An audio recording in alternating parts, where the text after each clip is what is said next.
ನಮಸ್ಕಾರ ವೀಕ್ಷಕರೇ, ಇವತ್ತು ನಾವು ಉತ್ತರ ಕರ್ನಾಟಕ ಶೈಲಿಯ ಚುರುಮುರಿಯ ಸುಸ್ಲಾ ಮಾಡ್ತಾಯಿದ್ದೀವಿ ಇವತ್ತು. ಸೊ ಇದನ್ನು ಯಾವ ರೀತಿ ಮಾಡಬೇಕಂತೇಳಿ ಸಂಪೂರ್ಣವಾಗಿ ಎಲ್ಲೂ ಸ್ಕಿಪ್ ಮಾಡದೆ ನೋಡಿದ್ರೆ ನಿಮಗೆ ಯಾವುದೇ ರೀತಿಯಿಂದ ಇದು ನೀವು ಮನೆಯಲ್ಲೇ ಮಾಡುವಾಗ ನಿಮಗೆ ಏನೂ ಕೂಡ ಪ್ರಾಬ್ಲಮ್ ಆಗೋಲ್ಲ. ಸೊ ಮೊದಲೇನಾದ ಮಂಡಕ್ಕಿ ಇರುತ್ತಲ್ಲ, ಆ ಮಂಡಕ್ಕಿಯನ್ನು ತೊಗೊಂಡು ಒಂದು ಪಾತ್ರೆಯಲ್ಲಿ ಹಾಕಿ ಅದರಲ್ಲಿ ನೀರು ಹಾಕಿಬಿಟ್ಟು ಒಂದು 2-3 ಸೆಕೆಂಡು ಇಟ್ಬಿಟ್ಟು ಈ ಥರ ನಾವು ಕೈ ಹಾಕಿ ನೀರಿಂದ ತೆಗಿತೀವಲ್ಲ, ಆ ಥರ ನೀರಿಂದ ಆಚೆ ಮಾಡಬೇಕು. ಸ್ವಲ್ಪ ಹಿಂಡಿಕೊಂಡು ನಮ್ಗೆ ಎಷ್ಟು ಬೇಕೋ ಅಷ್ಟು ನಾವು ಮಂಡಕ್ಕಿನ ಒಂದು ಪಾತ್ರೆಯಲ್ಲಿ ಹಾಕಿಕೊಂಡು ಈ ರೀತಿ ಮಾಡ್ಬೋದು. ಇದಾದ ನಂತರ ಅದಾದಮೇಲೆ ಮನೆಯಲ್ಲಿ ಈರುಳ್ಳಿ ಇರುತ್ತಲ್ಲ, ಸೊ ಈರುಳ್ಳಿ ಒಂದು 4-5 ಈರುಳ್ಳಿನ ತೊಗೊಂಡು ಚೆನ್ನಾಗಿ ಕಟ್ ಮಾಡಬೇಕು. ಆಮೇಲೆ ಟೊಮೊಟೊ ಕೂಡ 3 ಅಥವಾ 4 ತೊಗೊಂಡು ಅದನ್ನು ಚಿಕ್ಕದಾಗಿ ಕಟ್ ಮಾಡಿಕೊಂಡು ನಾವು ಇದರಲ್ಲಿ ಹಾಕಿಕೊಳ್ಳೋಕೆ ಬೇಕಾಗತ್ತೆ. ಸೊ ನಾವು ಇವಾಗ ಒಂದು ಕಟ್ ಮಾಡ್ತಾಯಿದ್ದೀವಿ ನೋಡಿ, ನಾವು ಯಾವ ಥರ ಚಿಕ್ಕದು ಪೀಸಲ್ಲಿ ಕಟ್ ಮಾಡ್ತೀವಿ. ಸೊ ಟೊಮೊಟೊಕ್ಕೆ ಅದಕ್ಕೆ ಬೇಕಾಗುತ್ತೆ, ಹಾಗಾಗಿ ಚಿಕ್ಕ ಪೀಸನ್ನು ಒಂದು 3 ಅಥವಾ 4 ಕಟ್ ಮಾಡಿಕೊಂಡ್ರೆ ಸಾಕಾಗುತ್ತೆ. ಇದಾದ ನಂತರ ಒಂದು 4-5 ಹಸಿಮೆಣಸಿನ್ಕಾಯಿ ಬೇಕು. ಸೊ ಖಾರ ಹಾಕೋದಕ್ಕೆ ಬೇಕಲ್ಲ, ಹಾಗಾಗಿ ಒಂದು 4-5 ಮೆಣಸಿನ್ಕಾಯಿ ಬೇಕು. ಸೊ ನಾವು ಈ ಕಡೆ ಉತ್ತರ ಕರ್ನಾಟಕಕ್ಕಾದರೆ ಸ್ವಲ್ಪ ಮೆಣಸಿನ್ಕಾಯಿ ಜಾಸ್ತಿ ಹಾಕ್ತೀವಿ. ಸೊ ನಿಮಗೆ ಸ್ವಲ್ಪ ಅಂತಂದರೆ ಒಂದು 2-3 ಹಾಕ್ಕೊಂಡ್ರೆ ನಿಮಗೆ ಖಾರ ಬೇಕಾಗುತ್ತೆ. ಅದಾದ ನಂತರ ಮತ್ತೆ ಮನೆಯಲ್ಲಿ ಹುರಿಗಡಲೆ ಇರುತ್ತಲ್ಲ, ಸೊ ಹುರಿಗಡಲೆನ ಒಂದು ಪಾತ್ರೆಯಲ್ಲಿ ಒಂದು ಯಾವುದಾದ್ರಲ್ಲಿ ಹಾಕ್ಕೊಂಡು ಸಣ್ಣಾಗಿ ಪೌಡ್ರ್ ಥರ ಮಾಡ್ಕೋಬೇಕು. ಸಣ್ಣ ಅಂದರೆ ಪೂರ ಸಣ್ಣ. ಸೊ ಅದಾದ ನಂತರ ಅದು ಪೌಡ್ರನ್ನು ನಾವು ಪುಡಿ ಮಾಡ್ಕೊಂಡಿರ್ತೀವಲ್ಲ, ಸೊ ಆ ಪುಡಿನ ನಿಧಾನವಾಗಿ ಅದರ ಮೇಲ್ಗಡೆ ಈ ಥರ ಹಾಕೋಬೇಕು. ಎಲ್ಲ ಕಡೆ ಹಾಕೋವರೆಗೂ ಆ ಪುಡಿನ ಚೆನ್ನಾಗಿ ಹಾಕೋಬೇಕು. ಇದು ಹಾಕಿದ್ಮೇಲೆ ಸ್ವಲ್ಪ ನಮಗೆ ರುಚಿಗೆ ಬೇಕಾದರೆ ಇದರಲ್ಲಿ ಮೇಲ್ಗಡೆ ಉಪ್ಪು ಕೂಡ ಇಲ್ಲಿ ಹಾಕ್ಕೋಬೋದು. ಅದರಲ್ಲಿ ಆಮೇಲೆ ಕೂಡ ಹಾಕ್ಕೊಂಡ್ರೆ ನಡೆಯುತ್ತೆ. ಸೊ ಇಲ್ಲಿ ಹಸಿಯೇ ಇರುತ್ತಲ್ಲ, ಸೊ ಚೆನ್ನಾಗಿ ಕಲಿಯುತ್ತೆ ಅಂತ ಇಲ್ಲೇ ಸ್ವಲ್ಪ ಹಾಕಿರ್ತೀವಿ. ಇದು ಹಾಕಿದ್ಮೇಲೆ ಸ್ವಲ್ಪ ನೀವು ಒಂದು ಪಾತ್ರೆಯಲ್ಲಿ ಸ್ವಲ್ಪ ಎಣ್ಣೆಯನ್ನು ಹಾಕ್ಕೊಂಡು ಎಣ್ಣೆ ಚೆನ್ನಾಗಿ ಕಾಯಬೇಕು. ಕಾಯ್ದ ಮೇಲೆ ಇನ್ನೊಂದು ಅಥವಾ 2 ಸ್ಪೂನು ಎಣ್ಣೆ ಹಾಕ್ಕೋಬೇಕು. 2 ಸ್ಪೂನ್ ಎಣ್ಣೆ ಆದ ತಕ್ಷಣ 3 ಸ್ಪೂನ್ ಹಾಕ್ಕೊಂಡಿದ್ದು ನೋಡಿ. ಯಾಕಂದರೆ ನಮ್ಮ ಹತ್ರ ಜಾಸ್ತಿ ಕ್ವಾಂಟಿಟಿ ಇದೆಯಲ್ಲ, ಹಾಗಾಗಿ ನಾವು 3 ಸ್ಪೂನ್ ಹಾಕ್ಕೊಂಡಿರ್ತೀವಿ ಆಯಿಲು. ಸೊ ನಿಮ್ಗೆ ಕಮ್ಮಿ ಇದ್ದರೆ 2 ಸ್ಪೂನ್ ಆದರೆ ಪರವಾಗಿಲ್ಲ, ಹಾಕೋಕ್ಕಾಗುತ್ತೆ.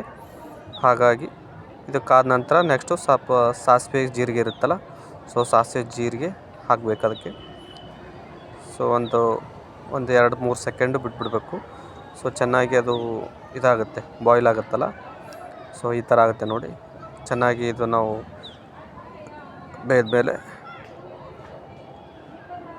ನೋಡಿ ಈ ಥರ. ಆಮೇಲೆ ಹಸಿಮೆಣಸಿನ್ಕಾಯಿ ಹಾಕಬೇಕು ಫಸ್ಟ್. ಯಾಕಂತಂದರೆ ಇದು ಖಾರ ಜಾಸ್ತಿ ಇರುತ್ತಲ್ಲ, ಸೊ ಆಯಿಲಲ್ಲಿ ಇದು ಚೆನ್ನಾಗಿ ಮೆಲ್ಟ್ ಆಗಬೇಕು. ಇದು ಚೆನ್ನಾಗಿ ಮೆಲ್ಟ್ ಹಾಕೋಬೇಕು. ಇದ್ರ ಜೊತೆಗೆ ಚೆನ್ನಾಗಿ ನೋಡಿ ಇದು ಒಂದು ಹಾಕ್ಬಿಟ್ಟು ಆಮೇಲೆ ಈರುಳ್ಳಿ ಹಾಕಬೇಕು. ಇದ್ರ ಜೊತೆಗೆ ನಾವು ಕರಿಬೇವು ಸೊಪ್ಪು, ಕೊತ್ತಂಬರಿ ಇದೇನೆಲ್ಲ ಮೇಲ್ಗಡೆ ಈ ಆಯಿಲಲ್ಲೇ ಸ್ವಲ್ಪ ಒಂದು 5 ಮಿನಿಟ್ಸ್ ಆಗೋವರೆಗೂ ಬೇಯಿಸ್ಬೇಕು ಚೆನ್ನಾಗಿ. ನೋಡಿ ಇವಾಗ ನಾವು ಒಂದು ಪಾತ್ರೆಯಲ್ಲಿ ಹಾಕ್ಕೊಂಡು ಯಾವ ರೀತಿ ಬೇಯಿಸ್ತಾ ಇದ್ದೀವಿ ನೋಡಿ. ಈ ಥರ ಒಂದು ಸ್ಪೂನಿಂದ ನೀವು ಚೆನ್ನಾಗಿ ಬೇಯಿಸ್ಬೇಕು. ಇದಕ್ಕೆ ಬೇಯಿಸ್ಕೊಂಡ್ರೆ ಚೆನ್ನಾಗಿ ಬರುತ್ತೆ. ಯಾಕಂತಂದರೆ ಈರುಳ್ಳಿ ಹಸಿಯಾಗಿದ್ದರೆ ಅದು ನಿಮಗೆ ಟೇಸ್ಟ್ ಚೆನ್ನಾಗಿ ಬರೋಲ್ಲ. ಸೊ ಈರುಳ್ಳಿನ ಚೆನ್ನಾಗಿ ಆಯಿಲಲ್ಲಿ ಫ್ರೈ ಆದರೆ ನಿಮಗೆ ತಿನ್ನೋಕ್ಕೆ ಕೂಡ ಚೆನ್ನಾಗಾಗುತ್ತೆ. ಇದಕ್ಕೆ ಒಂದು 5 ಮಿನಿಟ್ ಅಥವಾ 5 ಮಿನಿಟ್ ಬೇಡ, ಒಂದು 2-3 ಸೆಕೆಂಡ್ ಹಾಗೆ ಎಣ್ಣೆಯಲ್ಲಿ ಚೆನ್ನಾಗಿ ಆಗಬೇಕದು. ಚೆನ್ನಾಗಿ ಬೇಯಬೇಕಲ್ಲ. ಬೇಯ್ದಮೇಲೆ ಅದಕ್ಕೆ ಸ್ವಲ್ಪ ಮೇಲ್ಗಡೆ ಸ್ವಲ್ಪ ಇದು ಹಾಕ್ಕೊಂಡಿದ್ದೀವಿ. ಮತ್ತೇನು ಅಂತಂದರೆ ಕರಿಬೇವು ಸೊಪ್ಪು ಮೇಲ್ಗಡೆ ಹಾಕ್ಕೊಂಡಿದ್ದೀವಿ. ಆವಾಗಲೇ ಕೊತ್ತಂಬರಿ ಮಿಕ್ಸ್ ಹಾಕ್ಕೊಂಡಿದ್ದೀವಿ. ಸೊ ಮೇಲ್ಗಡೆ ಇವಾಗ ಕರಿಬೇವು ಕೂಡ ಹಾಕ್ಕೊಂಡು ಈಗ ಚೆನ್ನಾಗಿ ತಿರುಗಿಸ್ತಾ ಇದ್ದೀವಿ. ಸ್ಪೂನಿಂದ ಈ ಥರ ಮಾಡೋದ್ರಿಂದ ಎಲ್ಲೂ ಪಾತ್ರೆಗೆ ಅಂಟಲ್ಲ. ಸೊ ಎಲ್ಲ ಕಡೆಯಿಂದ ಚೆನ್ನಾಗಾಗುತ್ತೆ. ಹಾಗಾಗಿ ಸ್ಪೂನ್ ಆವಾಗವಾಗ ಈ ಥರ ಆಡ್ತಾ ಇರಬೇಕು, ಹಾಗಿದ್ರೆ ಚೆನ್ನಾಗಿರುತ್ತೆ. ಆಮೇಲೆ ಒಂದು 2-3 ಸೆಕೆಂಡ್ ಆದಮೇಲೆ ಟೊಮೊಟೊ ಆಮೇಲೆ ಲಾಸ್ಟಲ್ಲಿ ಹಾಕಬೇಕು. ಟೊಮೊಟೊ ಹಾಕ್ತಾಯಿದ್ದೀವಿ ನೋಡಿ. ಇವಾಗ ಟೊಮೊಟೊ ಹಾಕ್ಕೊಂಡು ಸ್ಪೂನಿಂದ ಅದೇ ರೀತಿಯಾಗಿ ಎಲ್ಲ ಕಡೆ ಆಗೋವರೆಗೂ ಸ್ಪೂನಿಂದ ಪಾತ್ರೆಯಲ್ಲಿ ಚೆನ್ನಾಗಿ ಹೀಗೆ ಮಾಡ್ತಾ ಇರಬೇಕು. ಎಲ್ಲ ಕಡೆ ಕಲ್ಕೊಳ್ಳುತ್ತೆ. ಸೊ ನೀಟಾಗಿ ಯಾವುದೇ ರೀತಿಯಿಂದ ಏನೂ ಆಗೋಲ್ಲ. ಹಾಗಾಗಿ ಪಾತ್ರೆ ಕೂಡ ಯಾವುದೇ ರೀತಿಯ ಕಪ್ಪಾಗಲ್ಲ. ಆದರೆ ಇದೇ ರೀತಿ ನಾವು ಸ್ಪೂನಿಂದ ಆಡ್ತಾ ಇರಬೇಕು. ಸ್ಪೂನಿಂದ ಚೆನ್ನಾಗಿ ಆಡ್ತಾಯಿದ್ರೆ ಒಂದು 2-3 ಸೆಕೆಂಡ್ ಆದರೆ ಅದು ಕೂಡ ಚೆನ್ನಾಗಿ ಬೇಯುತ್ತೆ. ಆಮೇಲೆ ಇದಕ್ಕೆ ನಾವು ಏನದ ಸ್ವಲ್ಪ ಉಪ್ಪು ಬೇಕಾದ್ರೆ ಸ್ವಲ್ಪ ಇಲ್ಲಿ ಮೇಲೆ ಹಾಕ್ಕೋಬೇಕು. ಅವಾಗ ಸ್ವಲ್ಪ ಹಾಕ್ಕೊಂಡಿರ್ತೀವಿ. ಇಲ್ಲಿ ನಾವು ಏನದ ಅದಕ್ಕೆ ರುಚಿಗೆ ಎಷ್ಟು ಬೇಕೋ ನಾವು ಅಷ್ಟು ಉಪ್ಪು ಹಾಕ್ಕೋಬೇಕು. ನಿಮ್ಗೆ ರುಚಿಗೆ ಇಲ್ಲಿ ಬೇಕಾದ್ರೆ ಹಾಕ್ಕೋಬೋದು, ಅಲ್ಲಿ ಬೇಕಾದ್ರೆ ಹಾಕ್ಕೋಬೋದು. 2 ಕಡೆ ಯಾವಾಗ ನಿಮಗೆ ಅಂದ್ಕೊಳ್ಳುತ್ತೆ ಹಾಗಾಗಿ ನೋಡಿ ಹಾಕ್ಕೋಬೋದು. ಅದಾದ ತಕ್ಷಣ ಸ್ವಲ್ಪ ಅರಿಶಿಣ ಕೂಡ ಹಾಕ್ಕೋಬೇಕು. ಇಲ್ಲಿ ಅರಿಶಿಣ ಹಾಕ್ತಾಯಿದ್ದೀನಿ ನೋಡಿ, 1 ಸ್ಪೂನು ಅರಿಶಿಣ ಹಾಕಬೇಕು. ಅರಿಶಿಣ ಆದ ತಕ್ಷಣ ಒಂದು ಸ್ಪೂನಿಂದ ಚೆನ್ನಾಗಿ ಇದು ಮಾಡ್ತಾ ಇರ್ಬೇಕು. ಅದಕ್ಕೆ ಎಲ್ಲ ಕಡೆ ಚೆನ್ನಾಗಿ ಫ್ರೈ ಆಗಬೇಕಲ್ಲ. ಸೊ ಚೆನ್ನಾಗಿ ಕಲಿಬೇಕಲ್ಲ.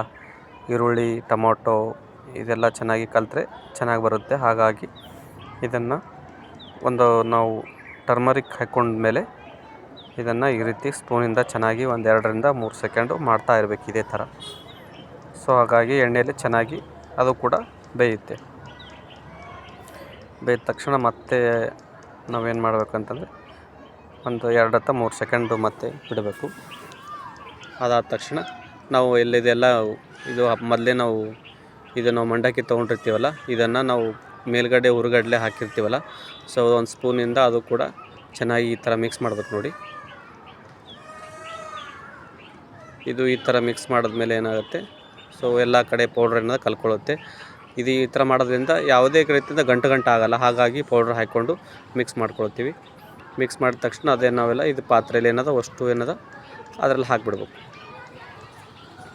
ನೋಡಿ. ಎಲ್ಲ ಯಾವ ರೀತಿ ಹಾಕ್ತಾಯಿದೆ ಸ್ವಲ್ಪ ಸ್ವಲ್ಪ ನಿಧಾನವಾಗಿ ಎಲ್ಲ ಈ ಪಾತ್ರೆ ಒಳಗೆ ಈ ಥರ ಹಾಕಬೇಕು. ಪಾತ್ರೆ ಒಳಗೆ ಹಾಕ್ತಾಯಿದೆ ನೋಡಿ.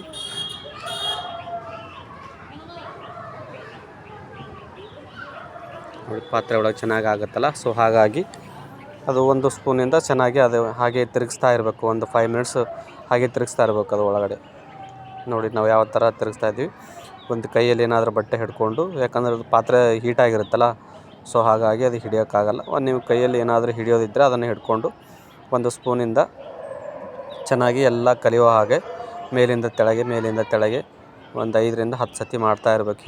ಹೀಗಾದರೆ ಉಪ್ಪು ಚೆನ್ನಾಗಿ ಕಲಿಯುತ್ತೆ. ಉಪ್ಪು, ಖಾರ, ಅರಿಶಿಣ ಎಲ್ಲ ಕಡೆನ ಚೆನ್ನಾಗಿ ಕಲಿಯುತ್ತೆ ನೋಡಿ. ಯಾವ ರೀತಿ ಮಾಡ್ತಾಯಿದ್ದೀವಿ ಅಂತ ಇದೇ ರೀತಿಯಾಗಿ ಒಂದು 5-10 ನಿಮಿಷ ಕಂಟಿನ್ಯೂಸ್ ಆಗಿ ಮಾಡ್ತಾ ಇರಬೇಕು. ಕಂಟಿನ್ಯೂಸ್ ಆಗಿ ಈ ಥರ ಮಾಡೋದ್ರಿಂದ ಯಾವುದೇ ರೀತಿಯಿಂದ ಇಲ್ಲಿ ಗಂಟು ಆಗೋಲ್ಲ. ಆಮೇಲೆ ಅದು ನಾವು ಏನು ಪೌಡ್ರ್ ಹಾಕ್ಕೊಂಡಿರ್ತೀವಲ್ಲ, ಆ ಹುರಿಗಡಲೆ ಪೌಡ್ರಿಂದ ಅದೇನದ ಚೆನ್ನಾಗಿ ಬರುತ್ತೆ. ಅದು ಚೆನ್ನಾಗಿ ಬಂದ ತಕ್ಷಣ ತಿನ್ನೋಕ್ಕೂ ಕೂಡ ಚೆನ್ನಾಗಿರುತ್ತೆ. ಟೊಮೊಟೊ ಎಲ್ಲ ಚೆನ್ನಾಗಿ ಕಾಣ್ತಾಯಿದೆ ನೋಡಿ. ಟೊಮೊಟೊ, ಹಸಿಮೆಣಸಿನಕಾಯಿ, ಕೊತ್ತಂಬರಿ, ಕರಿಬೇವು ಈ ಥರ ನೋಡಿ. ಮೇಲಿಂದ ತೆಳಗೆ ನಾವು ಯಾವ ರೀತಿ ಮಾಡ್ತಾಯಿದ್ದೀವಲ್ಲ, ಸೊ ಹಾಗಾಗಿ ಚೆನ್ನಾಗಿ ನಾವು ಬರೋವರೆಗೂ ಒಂದು 5-10 ಮಿನಿಟ್ಸು ಮೇಲಿಂದ ತೆಳಗೆ ಈ ಥರ ಮಾಡೋದ್ರಿಂದ ಚೆನ್ನಾಗಿ ಒಂದು ಕಡೆ ಕಲಿಯುತ್ತೆ ಅದು. ಸೊ ಇದನ್ನಾದಮೇಲೆ ಹೀಗೆ ಒಂದು 10 ನಿಮಿಷ ಬಿಡಬೇಕು. 10 ನಿಮಿಷ ಏನು ಬೇಡ, ಒಂದು 2-3 ಸೆಕೆಂಡ್ ಆದರೆ ಸಾಕು. ಜಾಸ್ತಿ ಟೈಮ್ ಏನು ಬೇಕಾಗಲ್ಲ. 10 ನಿಮಿಷ ಆದರೆ ಪಾತ್ರೆ ಹಿಡಿಯುತ್ತೆ. ಹಿಡಿದ ತಕ್ಷಣ ಏನಾಗುತ್ತೆ, ಸೊ ಪಾತ್ರೆಗೆ ಅಂಟ್ಕೊಳ್ಳುತ್ತೆ.